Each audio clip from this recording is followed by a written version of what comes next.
Hello, this is Kim O'Neill, your librarian. Today I'm going to talk about how to develop your search strategy. So there's some key components to a good search strategy. One, you want a clear research statement, be it a hypothesis or a PICO question. You want to consider keywords versus subject headings and when to use those. You want to think about different words that mean the same thing for your concept. Look at how you're entering your operators like and, or not. A little tip on truncating terminology for your search and using quotes for phrase searching.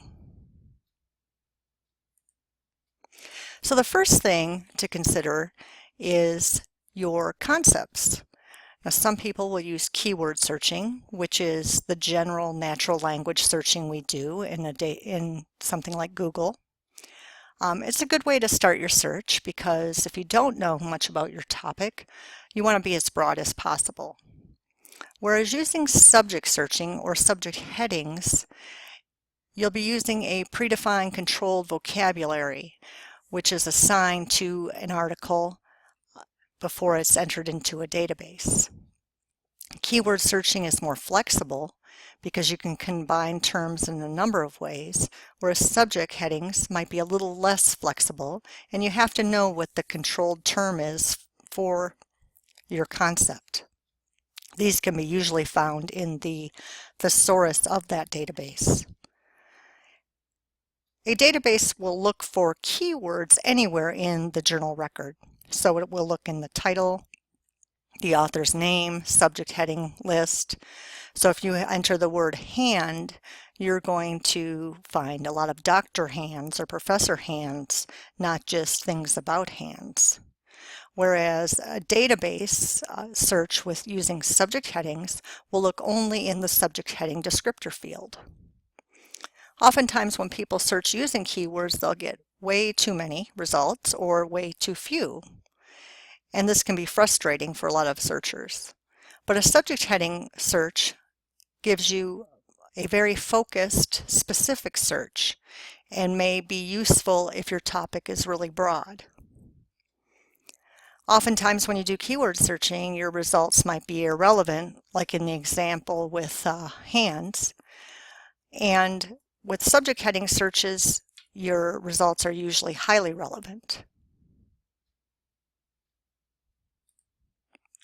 So different databases use different types of controlled vocabulary. PubMed, Medline, and Cochrane use a dictionary called MESH, or Medical Subject Headings, whereas CINAHL, the Cumulative Index of Nursing and Allied Health, uses the dictionary called CINAHL Headings. They're very fancy.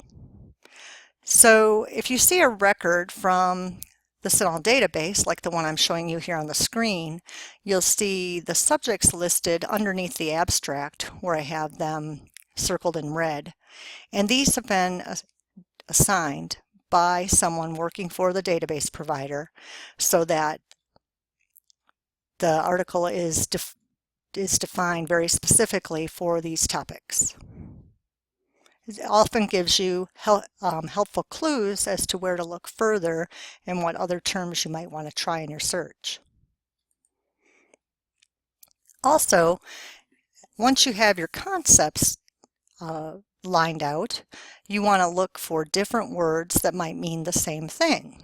So what I may use in my article on whooping cough, another author might describe as pertussis. So think about the different terms that describe the same concept. My example here is hand washing, which you could also use sanitizing, disinfecting, hand disinfection as a subject heading. You've probably seen in some of the databases already the use of and, or, and not. This is actually called Boolean, which is Boolean logic, one of the fancy terms us librarians like to throw out there. But what this does is helps you limit or expand your search. So you always want to make sure you check these operators when you're doing your search so that you don't have them mixed up.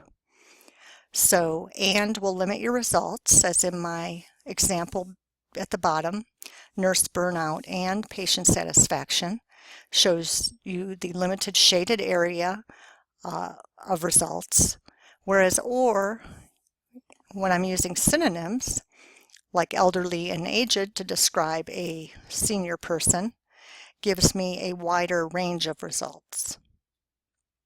Less used but still important is the operator not, and that is when you want to eliminate something totally from your search, especially when you're getting a large number of results that don't relate.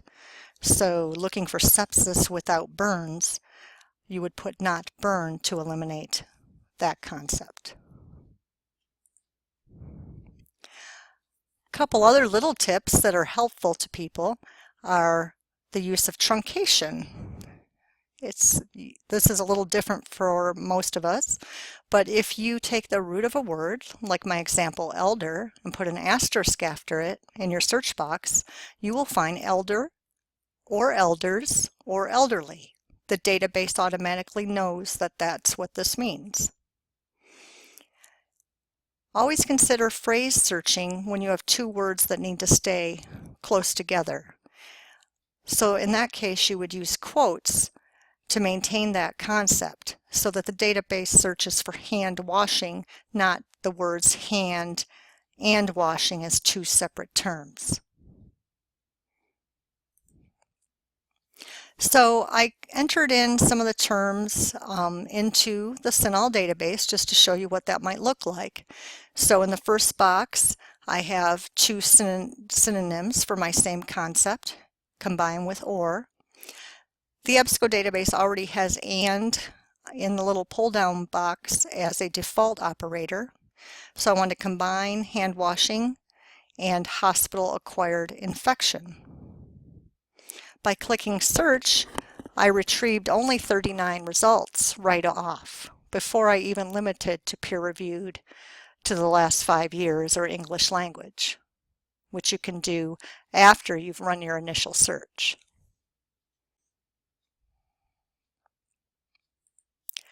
For more tutorials on using CINAHL and other library resources, click on the Library Research Tutorials tab on the Nursing Research Guide. And if you have any questions, don't hesitate to contact me. I'm here for you throughout your program. My email address is listed as well as my office phone and the URL for the Nursing Research Guide. If ever you need any help, please reach out to us. Have a great day.